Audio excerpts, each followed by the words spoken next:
Welcome to movie brand. ചൂരൽമലയിലെ ഉരുൾപൊട്ടലിൽ ഉറ്റവരെയും ഉടയവരെയും നഷ്ടപ്പെട്ട ശ്രുതിയെ തനിച്ചാക്കി പ്രതിശ്രുത വരൻ ജെൻസനും വിടവാങ്ങി. ഇതിനോടകം തന്നെ നിരവധി പേരാണ് ജെൻസന്റെ വേർപാടിൽ അനുശോചനം രേഖപ്പെടുത്തി എത്തിയിരുന്നത്. ഇപ്പോഴിതാ ശ്രുതിയുടെ ഈ വേദനയിൽ പങ്കുചേർന്നിരിക്കുകയാണ് നടി മഞ്ജു വാര്യരും. ഒരു വാക്കിനും ഉൾക്കൊള്ളാനാകില്ല ശ്രുതിയുടെ വേദന. ഒരു കൈത്തലത്തിനും തുടയ്ക്കാനാകില്ല ആ പെൺകുട്ടിയുടെ കണ്ണീർ. ഉരുൾപൊട്ടലിൽ എല്ലാം നഷ്ടമായ അവളുടെ കരം പിടിച്ച് ജെൻസൺ എന്ന നന്മയെയും മരണം കൊണ്ടുപോകുമ്പോൾ കാലമേ എന്തിനിത്ര ക്രൂരത എന്ന് മാത്രം ചോദിച്ചു പോകുന്നു. ഇനി ലോകം ഒന്നാകെ ശ്രുതിക്ക് കൂട്ടാകട്ടെ, അവളെ ഏറ്റെടുക്കട്ടെ എന്നാണ് താരം കുറിച്ചത്. നേരത്തെ മമ്മൂട്ടിയും ഫഹദ് ഫാസിലും ദുഃഖം പങ്കുവെച്ച് എത്തിയിരുന്നു. ജെൻസന്റെ വിയോഗം വലിയ ദുഃഖമുണ്ടാക്കുന്നു. ശ്രുതിയുടെ വേദന ചിന്തിക്കാവുന്നതിനും അപ്പുറമാണ്.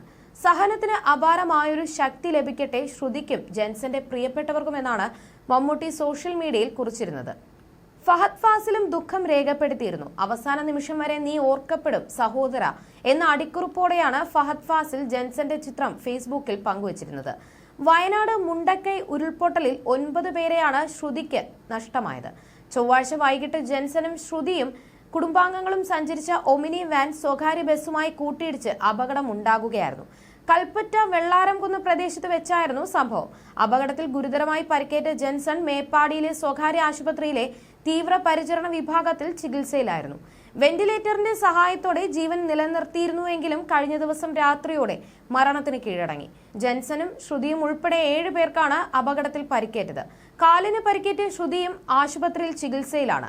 വിവാഹം ഡിസംബറിൽ തീരുമാനിച്ചിരുന്നുവെങ്കിലും പിന്നീട് സെപ്റ്റംബറിലേക്ക് മാറ്റിയിരുന്നു. ഇതിനൊക്കെയുള്ള ഒരുക്കങ്ങൾ നടക്കുന്നതിനിടെയാണ് ദുരന്തം ശ്രുതിയുടെ കുടുംബത്തെ ഉരുൾപൊട്ടൽ തകർത്തത്. പിന്നാലെ തനിച്ചായ ശ്രുതിക്ക് കൈത്താങ്ങായത് പ്രതിശ്രുത വരനായ ജെൻസനായിരുന്നു. മണ്ണിടിച്ചിലിന് ഏതാനും നാളുകൾക്ക് മുൻപായിരുന്നു ജെൻസനും ശ്രുതിയും തമ്മിലുള്ള വിവാഹ നിശ്ചയം നടത്തിയിരുന്നത്. DNA പരിശോധനയിലൂടെ അമ്മ സബിതയുടെ മൃതദേഹം തിരിച്ചറിഞ്ഞ ശേഷം അമ്മയെ അടക്കിയ സ്ഥലം ആദ്യമായി കാണാൻ പുത്തുമലയിലെ പൊതു ശ്മശാനത്തിലെത്തുമ്പോൾ ശ്രുതിക്കൊപ്പം ജെൻസനും ഉണ്ടായിരുന്നു. ശ്രുതിയും ജെൻസനും സ്കൂൾ കാലം മുതൽ സുഹൃത്തുക്കളാണ്. ആ പ്രണയമാണ് വിവാഹ നിശ്ചയത്തിലേക്ക് എത്തിയത്. കല്യാണത്തിന് കരുതിയിരുന്ന സ്വർണവും പണവും വീടും ഉരുൾപൊട്ടൽ കൊണ്ടുപോയിരുന്നു. ഉരുൾപൊട്ടലിന് 1 മാസം മുൻപായിരുന്നു ശ്രുതിയുടെ വീടിന്റെ പാലുകാച്ചലും നടന്നത്.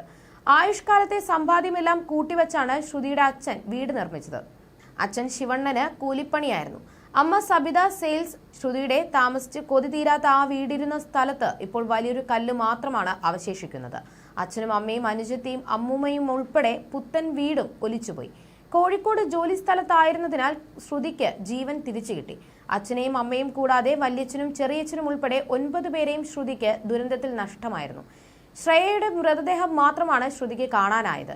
DNA പരിശോധനയിലൂടെ അമ്മ സബിതയുടെ മൃതദേഹം തിരിച്ചറിഞ്ഞ ശേഷം അമ്മയെ അടക്കിയ സ്ഥലം ആദ്യമായി കാണാൻ പുത്തുമലയിലെ പൊതു ശ്മശാനത്തിൽ എത്തുമ്പോൾ ശ്രുതിക്കൊപ്പം ജെൻസണും ഉണ്ടായിരുന്നു.